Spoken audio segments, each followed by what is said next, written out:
tinolang manok. Guys, kain tayo. Tinolang manok na may papaya. Pampadagdag ng gatas. Tapos may mainit na kape.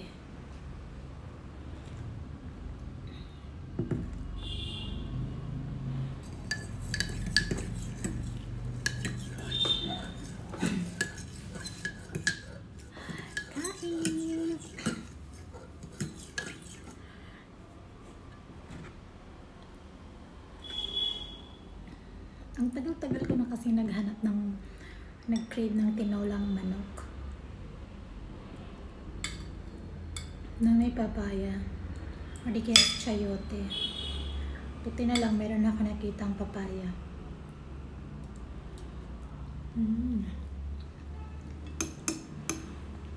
Tapos meron din akong patis.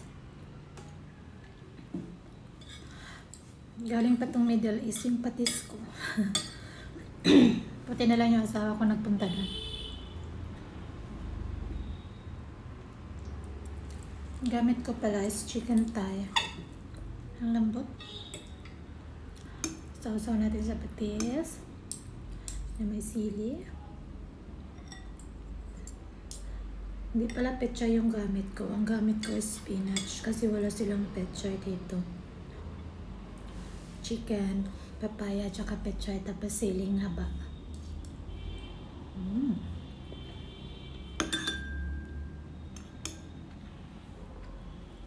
Pwede na, pwedeng satisfied.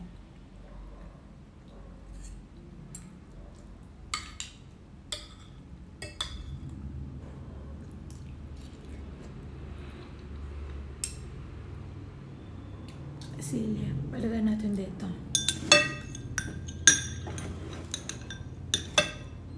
Durugin natin.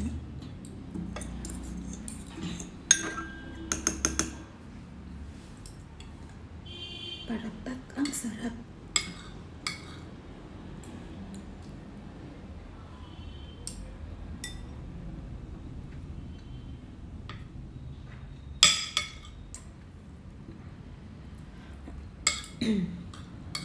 Taon ko tong kinrave, ngayon ko lang naluto sa ang anghang ng asin ng kalamansi.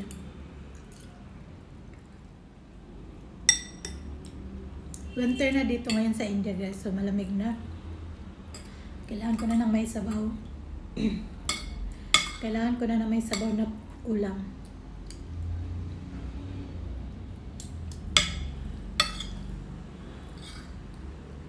Buti na lang napakabait ng asawa ko. Binibili lahat ng gusto ko. Ang swerte ko talaga. Thank you, Lord. Mapapasana all ka na lang talaga. At napapa-thank you, Lord, yun na lang. Thank you so much, Lord, for giving me such a wonderful and very kind husband.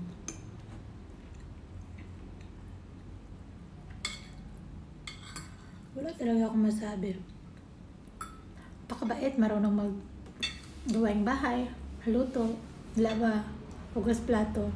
Yun nga lang minsan yung mga platong hindi babasagin, yung plastic, hindi marunong.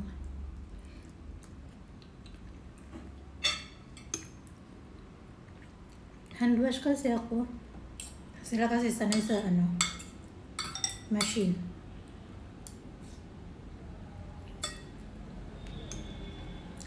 Alam mo naman tayo mga Pinay.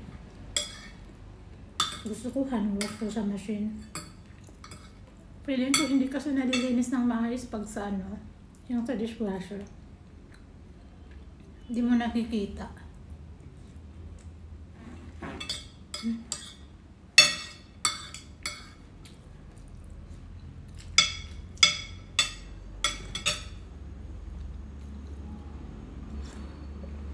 Advance Merry Christmas, guys. DIY lang tong Christmas tree ko.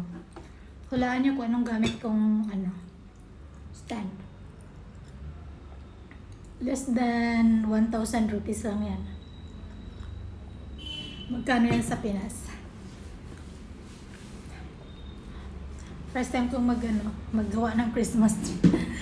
ever.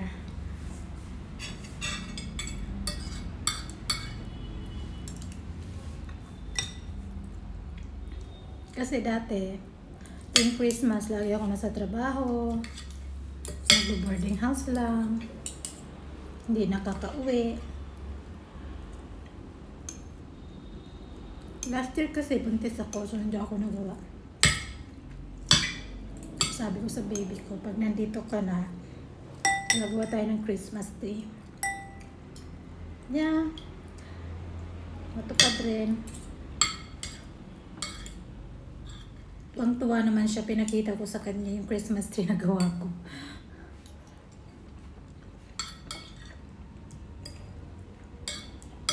Alam niyo ba, kahit maliit lang yan, para akong maiiyak kasi first time ko magkaroon ng Christmas tree sa buong buhay ko. Na ako yung gumawa. Yung nakasindi na siya. Tulad ng ganyan, nag-bling bling bling bling.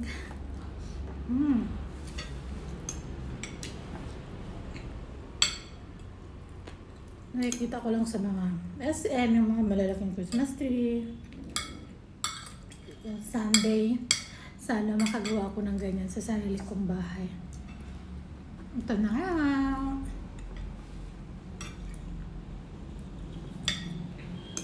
Kasi, housewife na ako ngayon. Wala na akong work.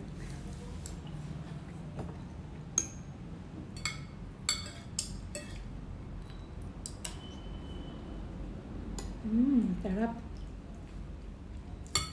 Parang mapapakanin pa talaga ako.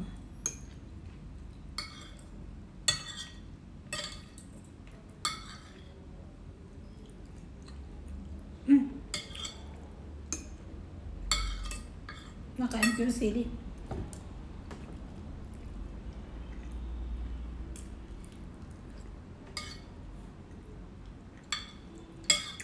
Brunch na to guys, brunch. Kasi yung oras na 11.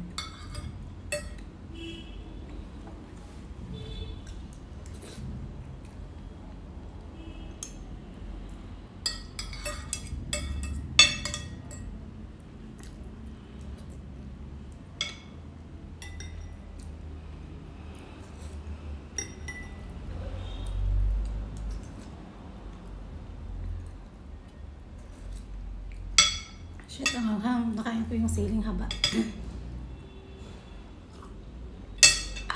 Lalong umanghang plus mainit na kape.